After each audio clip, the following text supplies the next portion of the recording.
Aquarius and Libra are air signs. You said Aquarius. Gemini is. Intelligent, yes. You heard intelligent, yes. She didn't quite Really? understand the All No, intelligence. I'm not saying. Oh, I'm just man. saying. I mean, with the moving with logic first and always. It's logical to them. Are they not very emotional No. at all? No, Gemini's are you see, but Gemini is unique because you have that double Yeah, that's what I was sign. wondering. So is it, within your Geminis, you're going to find two different personalities within that person. So you can, they will potentially vacillate to extremes of being either like, very logical or very emotional. So you can see that in a Gemini specifically. But generally, our air signs are grounded in intellect. Kim says, never met an Aquarius or Gemini that fit that description. Yeah, there might be trauma behind that. As I'm Chris, thinking what back description? right now, She was talking about Like, I guess what specifically The we're talking logic? about. Yeah. like being logical, we and feel the like they're intelligence, not. it's Because just, there's other things that come into environment. Right, for upbringing, sure. and But things still, that this change is the that. thing. Like, they do their own thing. So it is coming from a place. It may not make. That's why it don't make sense to you. Because it's coming from like their intellect. They care about their perspective. They don't care about other people's perspective like that. It's like they feel like mostly right. Now, most would of you the time. say that someone in that element versus someone who thinks, who's an empath and thinks with understanding, they can clash? Because one thinks that, hey, my perspective is right, and the other one's like, I'm feeling what you're saying, I'm trying to understand, but you're not hearing me. Mm-hmm. So those two type of elements. So there's a difference when you, there's potential clashes and connections depending on the two zodiacs coming together. Yeah, for sure. And it depends on what the mix is. So think Yeah. about how these different elements interact with one another.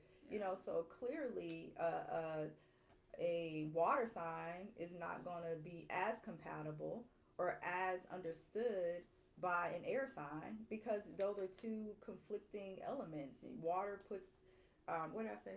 I said water and air. I meant like water and fire. That's what I mean. Like water and fire. That's two conflicting elements because the water is going to come in and it's going to put the fire out.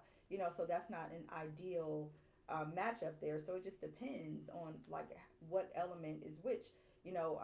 When there's conflict between an air sign and an earth sign, think about like what can happen, like dust storms. Like there can be confusion, miscommunication, just a lack of understanding between those two signs. or a tornado will tear up every damn thing. Right, exactly. Or air with fire. Air can feed fire. Air and fire can be a beautiful mix. However, there has to be balance. So that air could come through.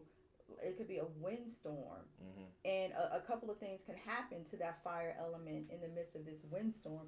It could either be completely put out by the wind, or the wind can create a wildfire, and it just burns and it destroys everything around it. I.e. a toxic relationship or a toxic situation. I also think that understanding can trump a lot of things like with fire and water, because sometimes you need that balance so that water can bring that balance to you if there's understanding and compromise and connection. Yeah, for sure. That's with any signs. So those are the signs as far as relates to their elements, right? So now when you take those elements and now we say, okay, for instance, LM, he's a Taurus. Yeah. Taurus. The Not way Taurus. it's Taurus. I like how she Taurus. That's what I am. As a Taurus, Taurus. he can go through something, or his sign, I should say, not him directly, can go through something over a course of time and hold on to it deeper, right? Mm-hmm. So then how does that affect then the elements in what you are when it comes to meditating? Because I only imagine if in my little public education that it's going to take him a longer time to meditate or get to a place than it would take someone who doesn't hold on. Is that an accurate assumption? I mean, it could.